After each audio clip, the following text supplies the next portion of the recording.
5 ലക്ഷം, 10 ലക്ഷം, 15 ലക്ഷം, 20 ലക്ഷം, 22 ലക്ഷം, 24 ലക്ഷം, 25 ലക്ഷം. 25 ലക്ഷം Vietnamese Don.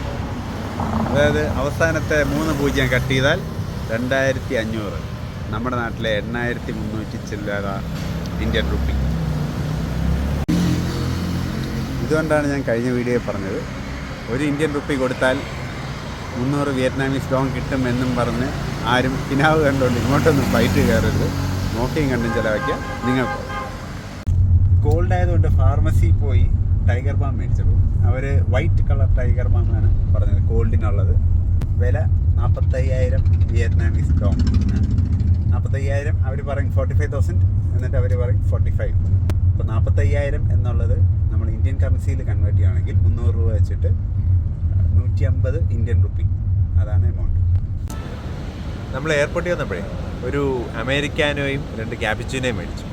അപ്പോൾ ഒരു അമേരിക്കാനോയിൻ്റെ വില 70,000, പിന്നെ 2 ക്യാപിച്ചിനോയിൻ്റെ വില 160 കൂടെ ചേർത്ത് മൊത്തം 230. 230 എന്ന് പറയുമ്പോൾ അവർ പറയുന്നത് 2,30,000 എഴുതി കാണിക്കുന്നത്. പക്ഷേ അവർ പറഞ്ഞത് 230 രൂപ.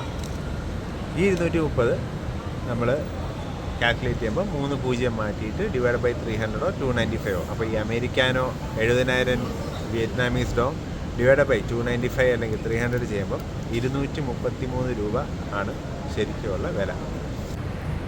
ഞാൻ ഈ കൺവേർട്ട് ചെയ്ത് പറയുന്നത് വിയറ്റ്നാമീസ് ഡോങ്ങിൻ്റെ ശരിക്കുമുള്ള റേറ്റ് അല്ലെങ്കിൽ കാൽക്കുലേഷൻ ചെയ്യാൻ വേണ്ടിയിട്ട് മാത്രമാണ്.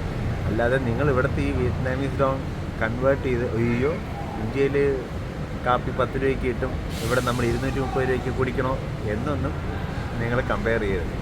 ഇത് കാൽക്കുലേഷൻ പർപ്പസിന് വേണ്ടി മാത്രം ഞാൻ പറയുന്ന സാധനങ്ങളാണ് എല്ലാം. ഞാൻ ഈ ചെയ്ത ഫുഡിൻ്റെ വീഡിയോ ആയാലും നേരത്തെ ചെയ്ത ടൈഗർ ബാമിൻ്റെ വില ആയാലും എല്ലാം കൺവേർഷൻ അല്ലെങ്കിൽ കാൽക്കുലേഷന് വേണ്ടി മാത്രം പറയുന്ന സാധനങ്ങളാണ്. കഴിഞ്ഞ വീഡിയോയിൽ പറഞ്ഞ പോലെ 1 രൂപയ്ക്ക് 296 വിയറ്റ്നാമീസ് ഡോങ് കിട്ടിയാൽ മറിച്ച് കളയും എന്ന് വിചാരിക്കുന്ന ആൾക്കാർക്ക് വേണ്ടി ഞാൻ പറയുന്നതാണ്.